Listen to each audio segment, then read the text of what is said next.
Hello guys. आप सब कैसे हैं? आई होप आप सब लोग अच्छे होंगे। दोस्तों, हम डेली बायोलॉजी क्लास डाल रहे हैं और ये प्रश्न हर कंपटीशन परीक्षा या बेसिक जानकारी या कोई भी एक्स वाई जेड मान लो, सभी के लिए बहुत महत्वपूर्ण प्रश्न रहेंगे ये, या कोई सी भी आपकी कंपटीशन परीक्षा या बेसिक डेली यूज। क्योंकि ये प्रश्न हमने सामान्य बायोलॉजी के प्रश्न करा रहे हैं। ये प्रश्न हर कंपटीशन के लिए और आपके हर नॉलेज के लिए काफ़ी महत्वपूर्ण प्रश्न है। और सभी, अगर आप नए हो तो हमारे यूट्यूब चैनल को सब्सक्राइब और लाइक ज़रूर करना। अधिक से अधिक अपने दोस्तों के पास शेयर करते रहो, क्योंकि डेली बायोलॉजी प्रश्न क्लास करा रहे हैं हम और बहुत ही अच्छे प्रश्न हैं। चलिए बात कर लेते हैं पहले प्रश्न की। पहले प्रश्न है, देखिए प्रश्न कह रहा है आपका कि कार्बनिक अम्ल किस में पाया जाता है। बात कर लेते हैं कार्बनिक अम्ल किस में पाया जाता है। सोडा वाटर, लाल चींटी, डीऑक्सीराइबोसोम या उपरोक्त में से सभी। अगर हम कार्बनिक अम्ल किस में पाया जाता है इसकी बात कर लेते हैं, तो जो कार्बनिक अम्ल होता है आपका सोडा वाटर में होता है। ए ऑप्शन सही है इसका। कार्बनिक अम्ल सोडा वाटर, जो सोडा वाटर होता है पानी, उसको पीते भी हैं। ये प्रश्न आपका पहले का ए आंसर इसका सही है। दूसरे प्रश्न की बात कर लेते हैं। देखिए, हम जल्दी ही डेली करंट अफेयर्स कराएंगे। जो बहुत सारी कंपटीशन परीक्षा आ रही हैं, जैसे यूपी पुलिस है, आर ओ की भर्ती आ चुकी है, उसमें करंट अफेयर्स बहुत महत्वपूर्ण भूमिका निभाता है। और जल्द ही और कुछ हो सकेगा तो हिंदी की क्लास भी जल्दी का आने डालने की कोशिश करेंगे। चलिए दूसरा प्रश्न है, फार्मिक अम्ल। बात कर लेते हैं, फार्मिक अम्ल किस में पाया जाता है। दूध में, सिरके, लाल चींटी, उपरोक्त सभी। अगर हम फार्मिक अम्ल की बात कर लेते हैं, दूध में, सिरके, लाल चींटी, उपरोक्त सभी, तो ये है आपका लाल चींटी में पाया जाता फार्मिक अम्ल। फार्मिक अम्ल का है इसका लैटिन भाषा में फार्मिक, जो शब्द दिया है फार्मिक अम्ल लाल चींटी से प्राप्त होता है। तीसरा प्रश्न है, टार्ट्रिक अम्ल किस में पाया जाता है। मौसमी में, अंगूर के रस में, दूध में, उपरोक्त में सभी। टार्ट्रिक अम्ल की बात कर लेते हैं। टार्ट्रिक क्या होता है, खट्टा पदार्थ होता है। तो खट्टा सब लोग जानते हैं, मौसमी भी खट्टी होती है, अंगूर भी खट्टा होता है, दूध खट्टा नहीं होता। अगर दूध को इसमें टार्ट्रिक अम्ल को डालेंगे तो दूध फट जाएगा। तो मौसमी अंगूर में चॉइस कर लेते हैं, तो आपको टार्ट्रिक अम्ल बी आंसर सही है, अंगूर में पाया जाता है। चौथा प्रश्न है, पृथ्वी पर सबसे पुराना जीव कौन सा है। पृथ्वी पर सबसे पुराने जीव की बात कर लेते हैं। हरित शैवाल, कवक, अमीबा, उपरोक्त सभी। पृथ्वी पर सबसे पुराना जीव कौन सा है। हरित शैवाल, कवक है, अमीबा है, उपरोक्त सभी।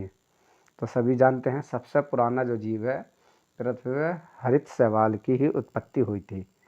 हरी शैवाल जैसे काई होती है, हरी हरी घास सी होती है, उसे हम हरी शैवाल बोलते हैं।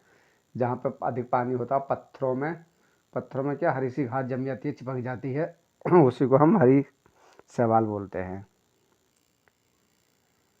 पांचवा प्रश्न आपका, सबसे छोटा जीव जो स्वयं विकास एवं प्रजनन करने में समर्थ है, क्या कहते हैं उसको। विषाणु, जीवाणु, माइकोप्लाज्मा या बैक्टीरियोफेज। पांचवें प्रश्न की बात चली तो सबसे अगर जो जीवाणु है स्वयं विकास करने प्रजनन सामर्थ्य रखता है, क्षमता रखता है, तो उसको हम बोलते हैं माइकोप्लाज्मा। सी आंसर इसका ठीक है। पांचवें का सी आंसर सही है। छठा है, बात कर लेते हैं विटीकल्चर के द्वारा निम्नलिखित में से कौन सा उत्पादित होता है। विटीकल्चर मतलब सिल्क है, सिरके, शहद, अंगूर। विटीकल्चर, ये शब्द देखना, विटीकल्चर का बहुत पूछा जाता है ये वाला शब्द विटीकल्चर। तो क्या है, अंगूर या सिल्क। सभी को मालूम होगा इसका आंसर अंगूर। डी ऑप्शन सही है। अंगूर विटीकल्चर के द्वारा ही, विटीकल्चर के माध्यम से आता है। 7वां प्रश्न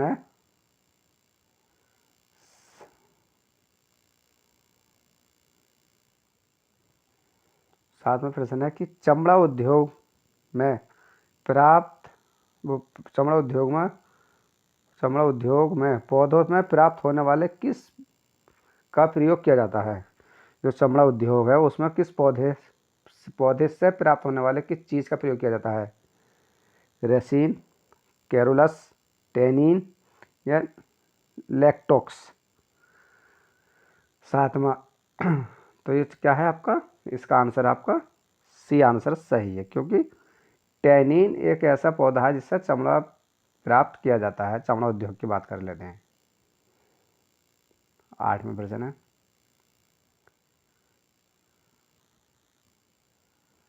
5 जगत वर्गीकरण किसने दिया था।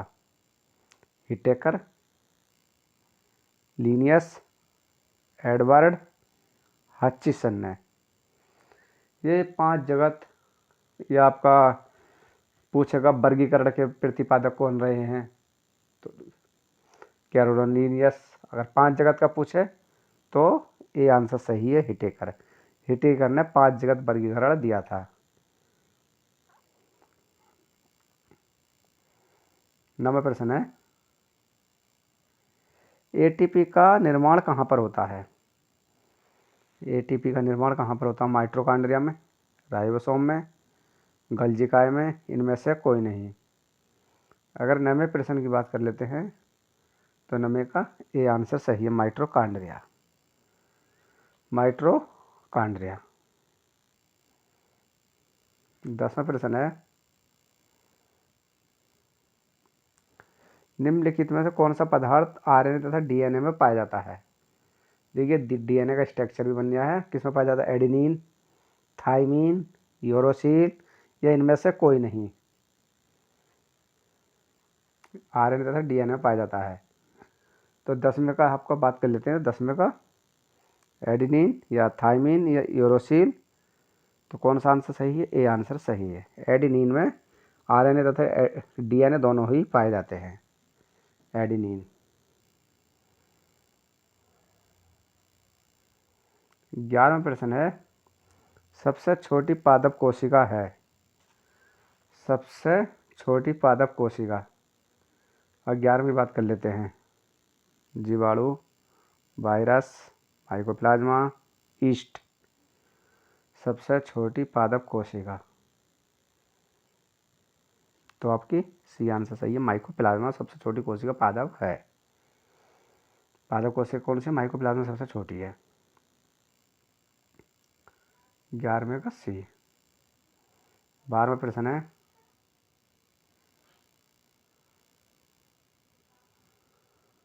टमाटर में लाल रंग का कारण है। कैप्सिन, लाइकोपीन, ज़ैंथोफाइल, उपरोक्त में सभी। टमाटर में लाल रंग का कारण है, तो 12वें का प्रश्न आपका बी सही है, लाइकोपीन। लाइकोपीन। नेक्स्ट प्रश्न, 13वां प्रश्न है, मानव शरीर की कोशिका में पाए जाने वाले गुणसूत्रों की संख्या है।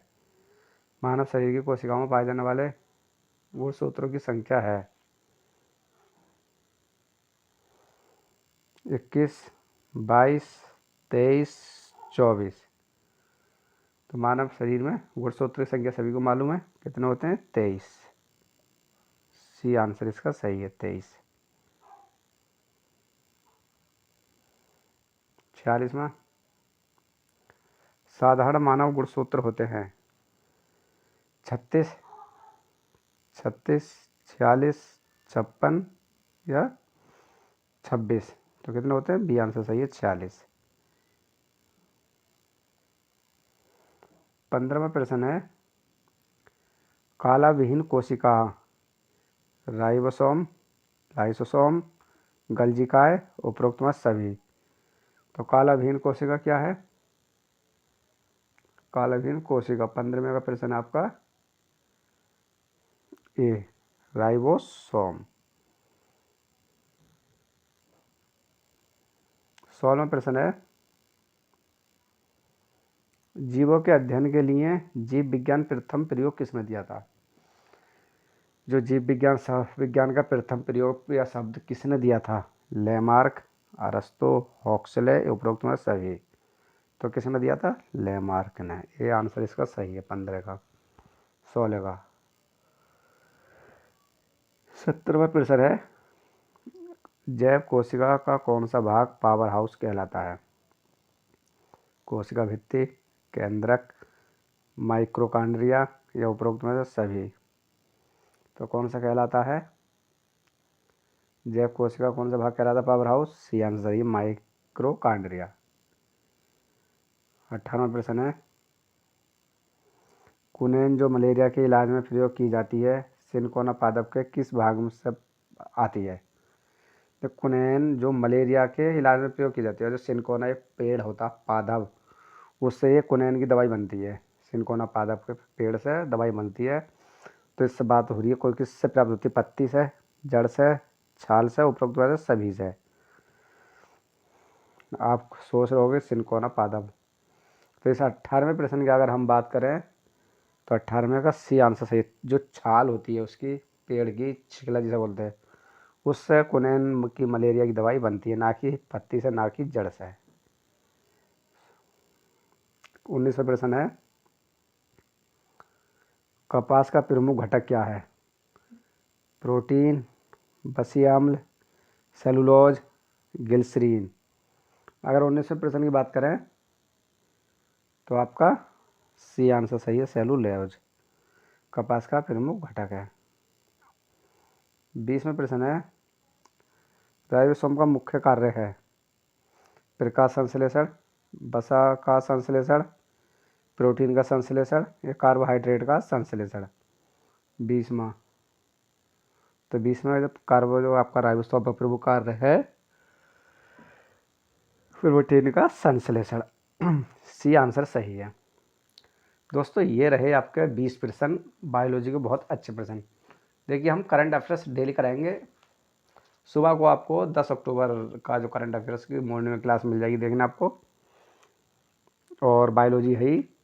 अधिक से अधिक अपने दोस्तों को, फ्रेंडों को, अधिक से अधिक ग्रुप में हमारा यूट्यूब चैनल शेयर करते रहिए, ताकि आपको अच्छे से अच्छे नॉलेज मिलती रहे। यहाँ पे यूपी बोर्ड की तैयारी भी कराते हैं हम, जल्दी ही कराया करेंगे। थोड़ा अभी टाइम फिक्स नहीं हो पा रहा है। बाय दोस्तों, टेक केयर। कल मिलेंगे, सुबह मिलेंगे मॉर्निंग में करंट अफेयर्स के साथ 10 और 11 अक्टूबर का। बाय दोस्तों।